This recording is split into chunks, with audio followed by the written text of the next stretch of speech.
La France. Un nom synonyme de romantisme, de révolution et d'incertain.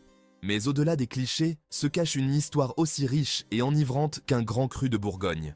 C'est une histoire de triomphe et de tragédie, de puissants souverains et d'esprits rebelles. Comprendre la France, c'est voyager à travers le temps, assister à la naissance d'une nation et à l'empreinte indélébile qu'elle a laissée sur le monde. Notre voyage commence bien avant que le nom de France ne figure sur aucune carte. La Terre était une mosaïque de tribus celtes, connues sous le nom de Gaulois, farouchement indépendantes et fières. Un nom résonne à travers les âges, Vercingétorix, le chef qui osa défier la puissance de Rome.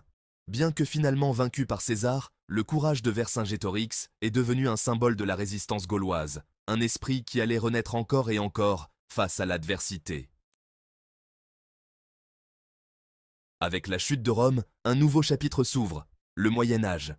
Cette période, souvent appelée l'âge sombre, marque une transition entre l'Antiquité et la Renaissance. Les structures romaines tombent en ruine, mais de nouvelles civilisations émergent. Le royaume franc émerge, dirigé par un souverain, promis à la légende, Charlemagne. Sous son règne, le royaume s'étend et se consolide, devenant un des plus puissants de l'époque. Couronné empereur en l'an 800, Charlemagne unifie une grande partie de l'Europe occidentale, inaugurant une période de renouveau culturel et intellectuel. Il encourage l'éducation, les arts et la littérature, posant les bases de ce qui deviendra la Renaissance carolingienne. Mais le Moyen-Âge ne se résume pas aux rois et aux conquêtes. La vie quotidienne des paysans, travaillant dur dans les champs, et des marchands animant les marchés, est tout aussi essentielle pour comprendre cette époque. C'est aussi l'époque des cathédrales vertigineuses, comme Notre-Dame de Paris, qui témoignent de la foi et de l'ingéniosité architecturale de l'époque. Ces édifices sont des centres de vie religieuse et sociale. De la chevalerie et de l'amour courtois, où les chevaliers suivent un code d'honneur strict et participent à des tournois pour prouver leur bravoure et leur loyauté.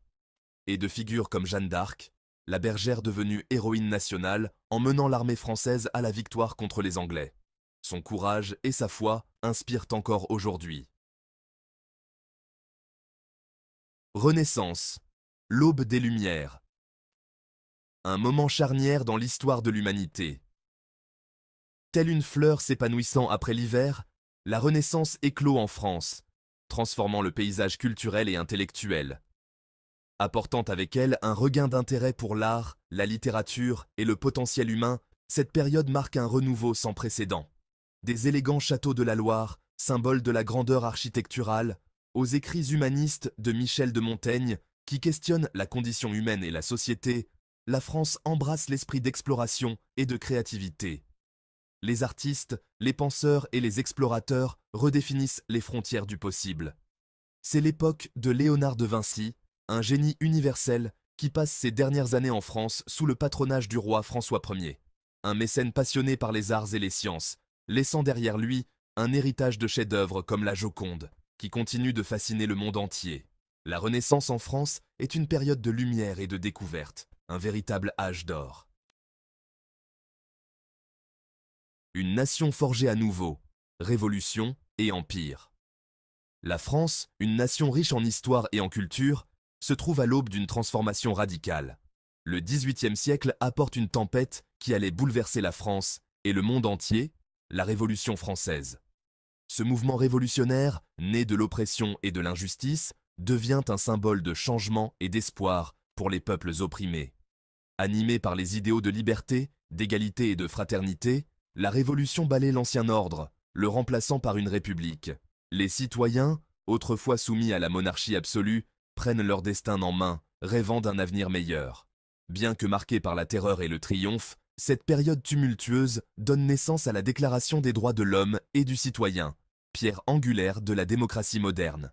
Ce document historique proclame les droits inaliénables de chaque individu, jetant les bases d'une société plus juste et équitable. Des cendres de la Révolution émerge Napoléon Bonaparte, un génie militaire qui se couronne empereur et redessine la carte de l'Europe.